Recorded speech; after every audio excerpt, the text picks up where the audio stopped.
Welcome back. In the previous video, we have started with the module 1 semiconductor diodes and its applications. There in that video, we have studied with the concepts of semiconductor, types of semiconductor. So in this we have studied two types of semiconductor, N-type and P-type semiconductor. The current flow in the semiconductor. So in briefly we can say in N-type the majority current is due to the electrons, and in the P-type the majority current is due to the holes. Then the formation of PN junction, how it is formed and how the depletion region is created, and to have the current flow the application of biasing is done. The two types of biasing, the forward biasing and the reverse biasing, was studied, wherein we are going to have the current flow in the forward biasing, and in the reverse biasing there is no flow of current. Then the VI characteristics of the PN junction, then the limitations in the operating condition of the PN junction. Here we studied how we have to maintain our PN junction without exceeding the given condition to the junction. Hope you have understood the concept. And in today's video, we will be studying about the PN junction diode.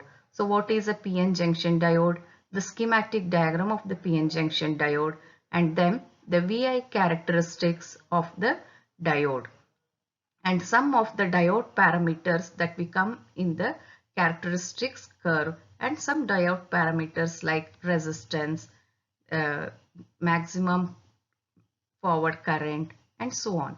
Apart from that, we'll study about the effect of temperature on the diode parameters, and next to that will be the diode approximation characteristics. So hope you will get the concepts clear. So please like, share, comment and subscribe to my channel. So now let's go with the PN junction diode. So PN junction diode is also known as a semiconductor diode or simply a diode.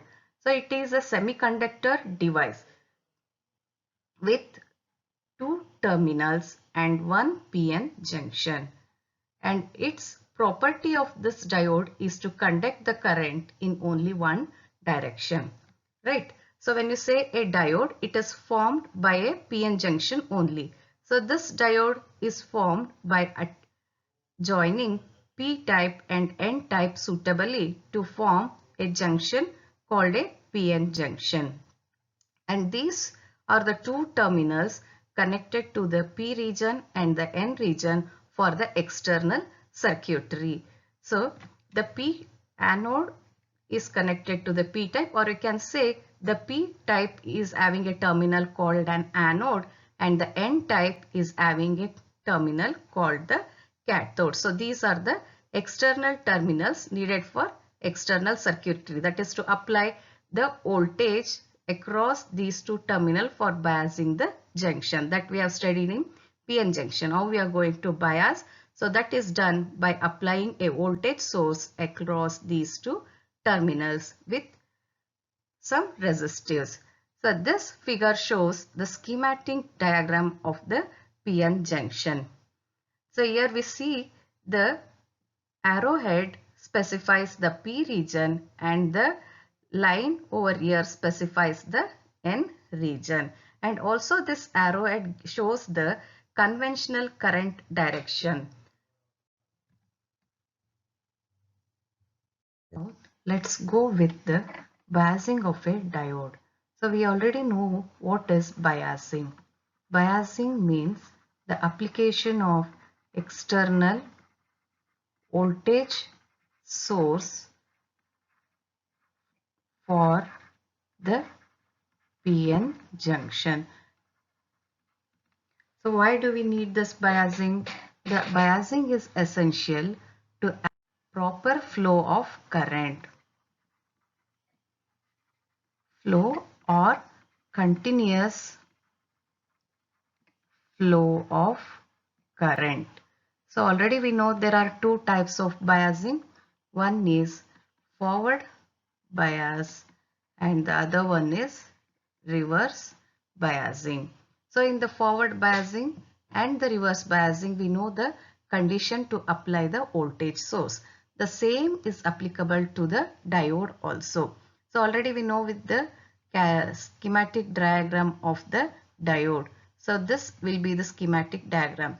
Arrowhead shows the P type and this bar is for N type. So now let's go with the forward characteristics of the diode. For the forward characteristics of a diode, it is similar to your PN junction diode. So when we have to form junction, we need to up voltage terminal to the P type and the negative voltage terminal to the N type. So this is how the forward biasing of the current PN junction is done. Similarly for the PN junction diode, and the same properties or the conditions apply to the PN junction or diode also. So if this source, if we consider it as a forward voltage, so at forward voltage equal to 0, the current flowing in the circuit IF is equal to 0. So when the voltage source Vf is increased beyond the barrier potential, then there is the current flow in the circuit. This is called the forward biasing of the circuit. Then if you go with the reverse biasing of a circuit, reverse biasing of the circuit, the P type and N type schematic diagram. So P type is connected to the negative terminal of the battery and the N type is connected to the positive terminal of the battery. So here when the applied voltage, we consider it as VR and the current flowing in the circuit as IR. The current flow is IR. So with the reverse bias, the junction will have a higher barrier potential. So the current flow will be 0. There will be a small current called the saturation current due to the minority charge carriers. Then let's see the VI characteristics curve of the diode. VI characteristics of the diode is the plot of diode current versus the diode voltage.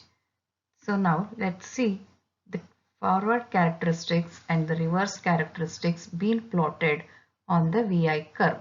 So when you say the VI characteristics of a diode, so the X axis is the voltage V and the Y axis is the current I, and this region is the forward region. So in the forward biasing, you know that the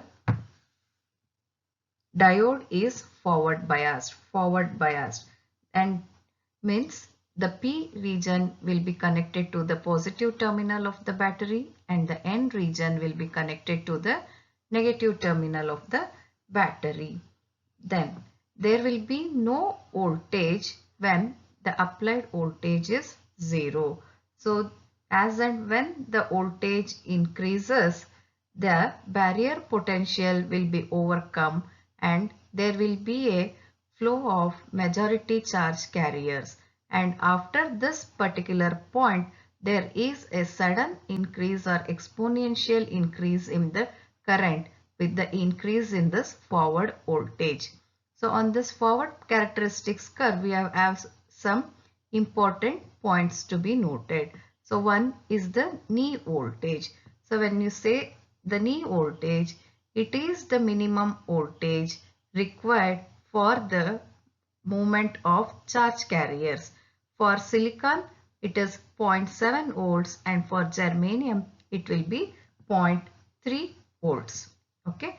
Then coming to the forward characteristic curve, we have some more points to be noted. So first one is the knee voltage. As you know, the knee voltage is the voltage at which the current starts to increase rapidly. and this is essential to overcome the barrier potential for the majority charge carriers, and it is 0.7 volts for silicon and 0.3 volts for germanium.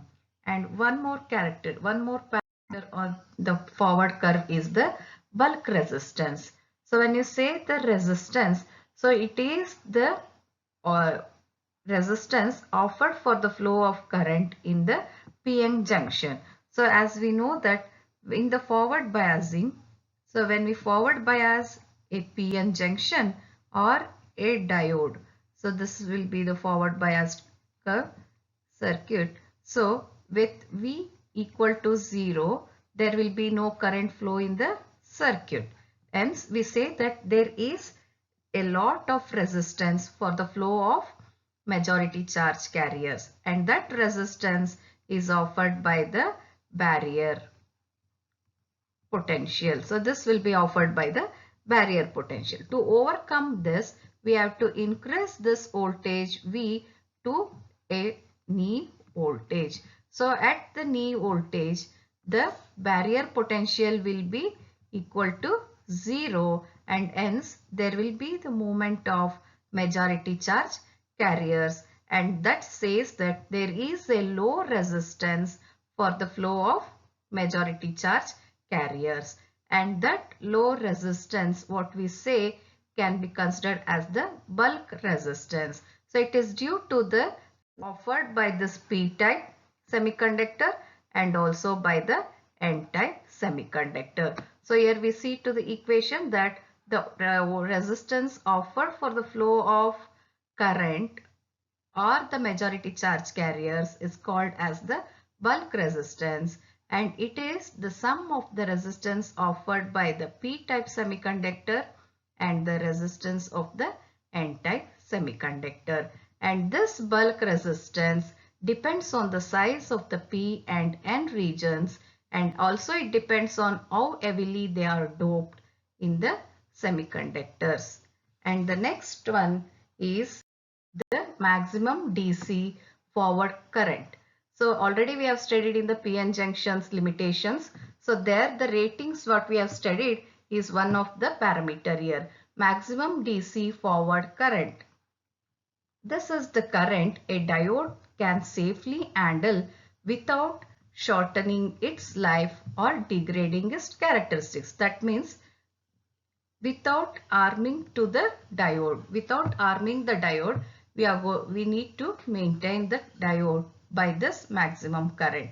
So if we increase the voltage such that after the knee voltage you see that there is an increase in current, exponential increase in the current. So when you increase the voltage to a larger extent, you see that there will be a large amount of movement of majority charge carriers that results in the excessive heat, and that may destroy the diode. So this current, maximum DC current, has to be maintained for the proper working of the diode, and this will be mentioned in the data sheet as the maximum ratings. So these are some of the ways the manufacturer can specify the value I max, IF max or I naught, like this. So for a diode 1N456, the maximum forward current is 135 milliamps. This means that we can safely handle a continuous forward current of 135 milliamps for a certain voltage V. So if we increase that voltage, there will be an increase in current that may damage the PN junction. So we have to maintain the current at this maximum rating specified by the manufacturer. So now let's see with the reverse characteristics of the diode. So already you know that in the reverse characteristics of the diode, it is the plot of reverse voltage across the reverse current. So reverse voltage on the minus x axis and reverse current on the minus y axis. So you see that in the curve here, you see that in a curve to a certain voltage called the reverse breakdown voltage, the current is minimum. This is because when the diode is reversed biased, the barrier potential will be added up and there will be no flow of majority charge carriers. Only a few minority charge carriers will result with this current called the reverse saturation current. So when the voltage is increased beyond this reverse breakdown voltage, there will be a sudden increase in the current, and this is due to the Zener breakdown of the current. So in the previous classes we have studied with how the Zener breakdown occurs in the PN junction. So that when we increase the voltage, the charge carriers will gain more amount of energy, and that with that energy they will hit some other electrons, releasing the free electrons and holes. So one to one there will be the hitting of the electrons and release of electrons due to their kinetic energy that results in the avalanche breakdown or a Zener breakdown also. And this is the limiting factors for the reverse biasing circuit. So we have to maintain the voltage below the reverse breakdown voltage to have the proper working of the diode,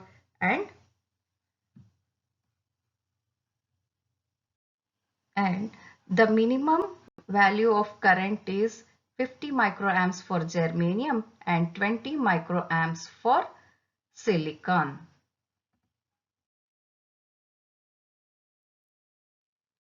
We will study about the diode parameters. So already we have studied with the working conditions of the diode, and some of the parameters related to them we will be studying it now. One is the static forward biasing. Static forward resistance. It is a constant resistance at a particular constant forward voltage. So static forward resistance RF is equal to Vf divided by If at a constant If. Okay, and this resistance is being obtained, or you can observe this when the diode is forward biased. So this is the resistance offered for the flow of the majority charge carriers, and it is due to both the N-type and the P-type semiconductor resistance.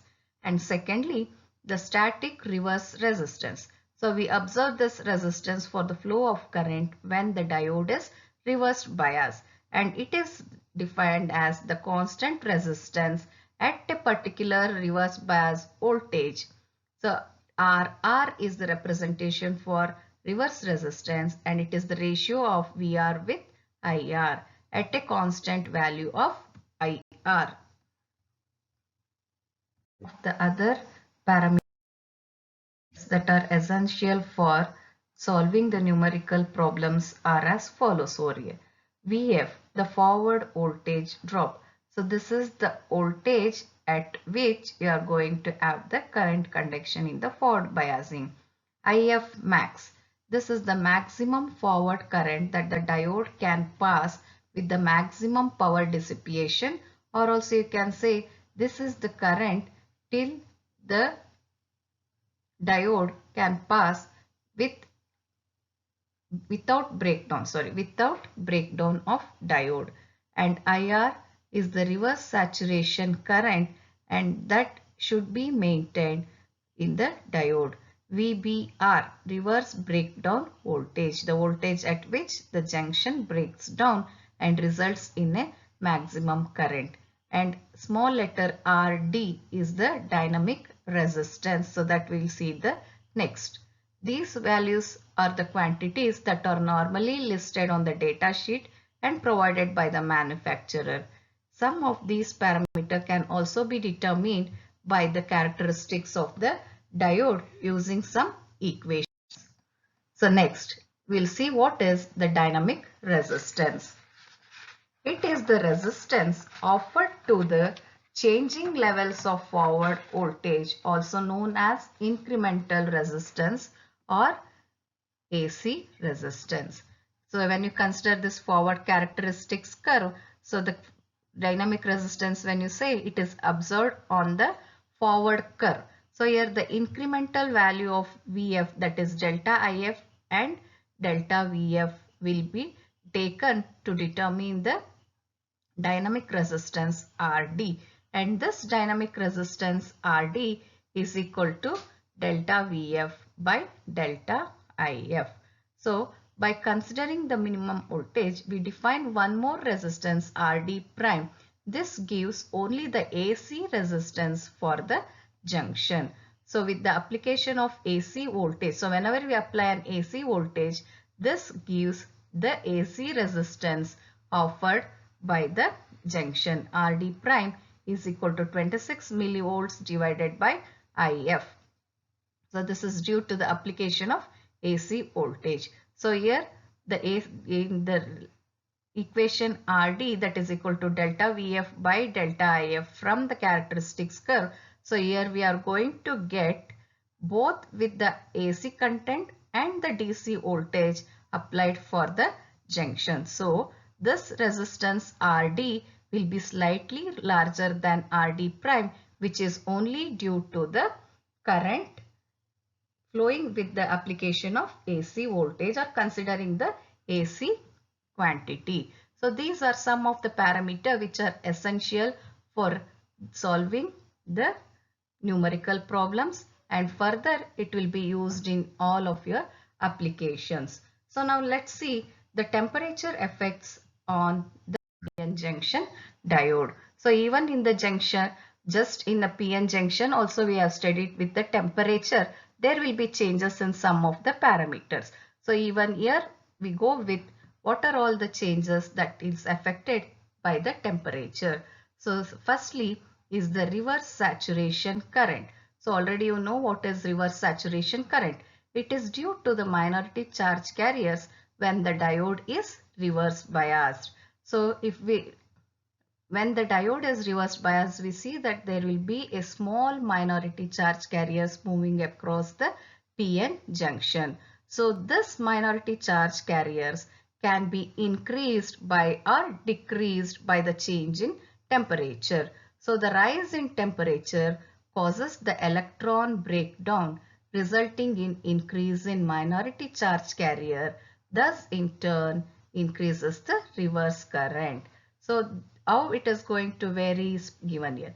Current level approximately doubles with every 10-degree rise in temperature. That means if there is a change in temperature or increase in temperature by 10 degrees centigrade, the current will be doubled. As an example, if you say at temperature 35 degree, the reverse saturation current is 3 microamps.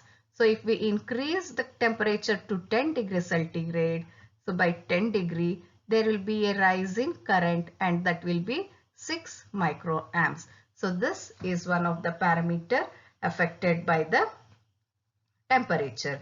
And nextly, this forward voltage drop. The forward voltage drop is the junction forward voltage drop is affected by the temperature, and the forward current is held constant and the temperature is reduced. There will be the reduction in the voltage VF.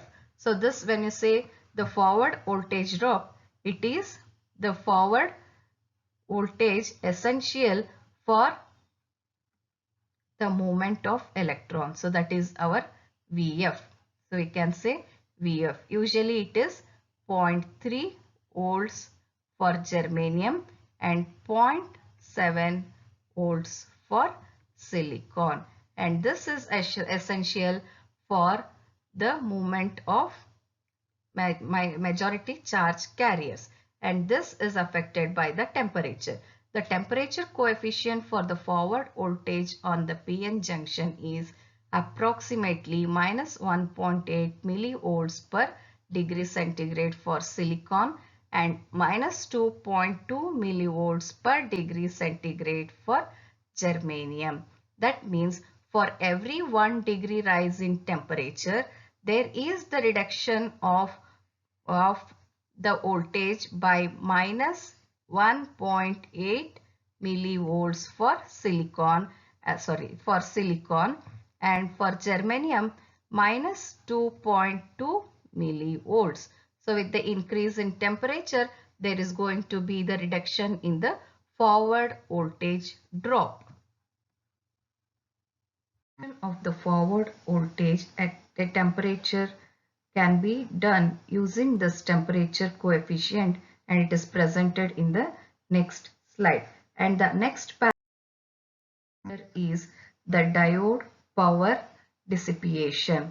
The power dissipation of a diode, it is the product of the terminal voltage Vf and the current flowing at that particular voltage is If, and the maximum power dissipation will always be specified by the manufacturer, and this maximum power will be specified at the temperature 25 degree centigrade, and this will be the graph given by the manufacturer specifying the temperature across the x-axis and the power dissipation by the diode. And here we see that after some temperature around 30, there is a reduction in the power dissipation. That means after 25 degrees centigrade, that is the ambient temperature that has to be maintained. Once the temperature exceeds the specified temperature, the device maximum power is going to be reduced or get deteriorated by a factor called the derating factor, which is the ratio of delta P by delta T. From this linear curve, the slope is taken as the deteriorating factor. And by knowing this deteriorating factor, we can determine the temperature apart from 25 degree centigrade, and that will be present as follows. The power at any temperature T2. So a temperature T2 can be calculated by using the specified power at the temperature T1 and the derating factor. So if we know the derating factor and the power dissipated at some temperature T1, so at T2 it can be calculated using this equation. So P2 is the temperature power at the temperature T2, which is equal to the power P1 at temperature T1 minus of delta T. So this delta T is the change in temperature into the derating factor, and this delta T is T2 minus T1. So at any temperature T2, we can determine the power by knowing the power at the temperature T1 and this derating factor. And this derating factor is the slope what you have seen in the previous slide that gets deteriorated when the power is increased beyond the ambient temperature specified by the manufacturer. In the same way, we can also determine the forward voltage drop with the change in temperature. So as the temperature increases, there is the reduction in forward voltage. So here we see that. So at the ambient temperature, if we assume that this is the curve for silicon at ambient temperature, the knee voltage or the forward voltage will be approximately 0.7 volts. Okay. So now if we increase the temperature to 50 degrees centigrade, here we see that the forward voltage has reduced approximately between 0.5 to 0.6. Even with the increase, if you just increase the temperature, this voltage is going to reduce by a factor of 1.8 millivolts. So this is the factor by which they are going to reduce. This shows that for every 1 degree centigrade rise, there is the reduction is 1.8 millivolts for silicon and 2.02 millivolts for germanium. So by knowing this factor, we can the voltage at different temperature. So here it is. So the forward voltage at any temperature can be calculated from the knowledge of the starting temperature, temperature change, and the voltage per temperature coefficient. So voltage per temperature coefficient, that is minus 1.8 millivolts per degree centigrade or minus 2.02 millivolts. So voltage at temperature T2 is depicted as VF2, that is equal to VF1, the forward voltage at temperature T1, plus delta T, the change in temperature, into the temperature coefficient specified by the manufacturer for that particular diode. So here delta T is T2 minus T1. Once again we can go through. VF2 is the forward voltage at temperature T2 is equal to VF1, the forward voltage at temperature T1, plus delta T into temperature coefficient factor, delta T, change in temperature T2 minus T1. So in the similar way, we can also determine the dynamic resistance. Already we know that the dynamic resistance is Rd prime for a AC value. It is considered for a AC current 26 millivolts per IV divided by IF. This is determined at 25 degree centigrade. So if it is for the other temperature higher or lower than 25 degree, we can determine the dynamic resistance using this equation. So here we see that 26 millivolts divided by IF into T plus 273 degree centigrade divided by 298 degree centigrade. So this T is the junction temperature in centigrade that is to be determined at the temperature other than 25 degree centigrade. The different diode parameters that we have studied with the change in temperature and how to calculate them. So next we will go with the approximation characteristics. So diode approximation characteristics will give us the characteristic curve as a series of linear segments. So here an example, if you see, they are all in the form of linear line. So in the previously we have seen that when you plot the VI characteristic, we see that the current and the voltage, so whatever the characteristic curve we have drawn in the previous slide, it is in the exponential form. So with some assumption or approximation, this exponential curve will be taken as the linear segment. So thus this is this gives us the diode approximation characteristic. And also we know that already the diode, we can consider it in the ideal form, approximate form, or with some resistance. So when you say a diode in an ideal form, when you consider this as a diode, we are having three diode models. One is the ideal form. That means we say that the resistance offered by this diode will be 0 and there will be a current with the forward voltage as it is at 0. So it is just like a switch. When the diode is forward biased, there will be a continuous flow of current. So this is one approximation. And the other approximation, when you say the diode is going to give the resistance for the flow of current. So we replace the diode with one resistance and a diode, ideal diode. So ideal diode resistance will be 0 and this is the resistance offered. So these are some of the model or the approximate model for the diodes. So for these approximate models, we can see what are all the characteristics that we are going to have in this content. So ideal diode approximation characteristics. An ideal diode have 0 forward resistance and 0 forward voltage drop across the diode. That means there will be the flow of current at the point over here. So when you say even at Vf is equal to 0, there will be a flow of current.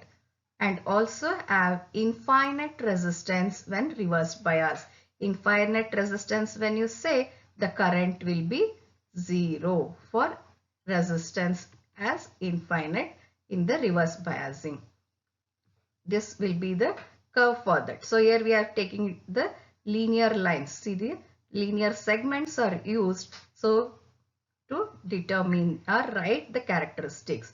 So at this voltage, forward voltage 0, there will be the current flow in the ideal characteristic curve. And next we'll go with the approximate characteristics.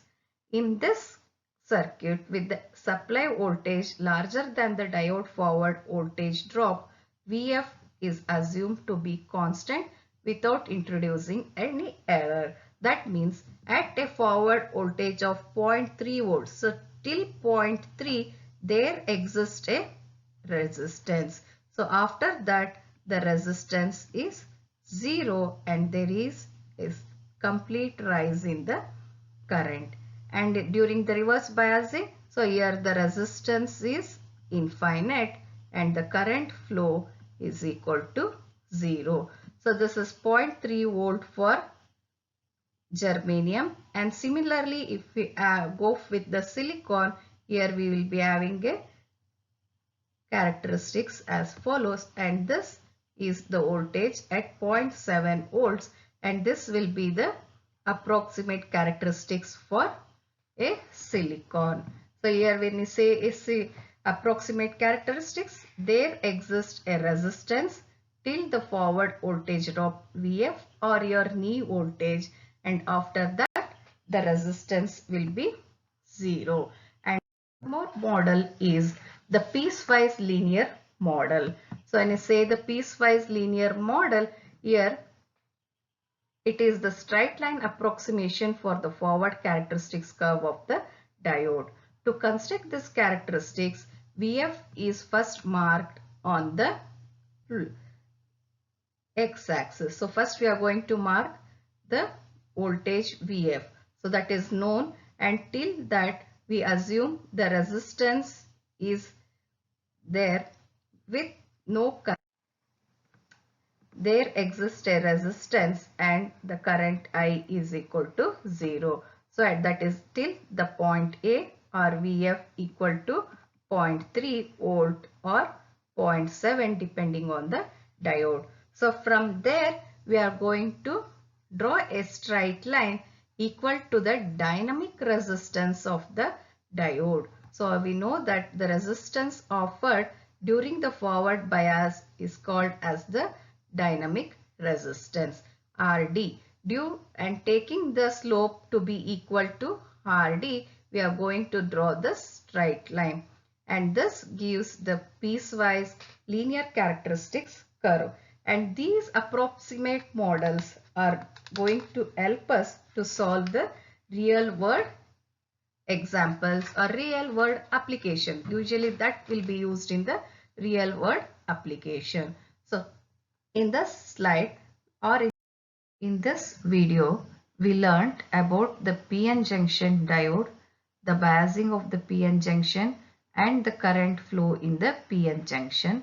Next, the VI characteristics of the diode parameters. So some of the important parameters that are essential has been studied, and the effect of temperature on the diode parameters and how they are going to change with changing temperature, and how to calculate those diode parameter has also been presented. And lastly, the diode approximation characteristics and the approximate diode model also has been studied. And next, some of the other contents will be considered in our next video. Hope you understood the concept. Please like, share and comment, and also hit the bell button to get the notification of the next videos. Thank you.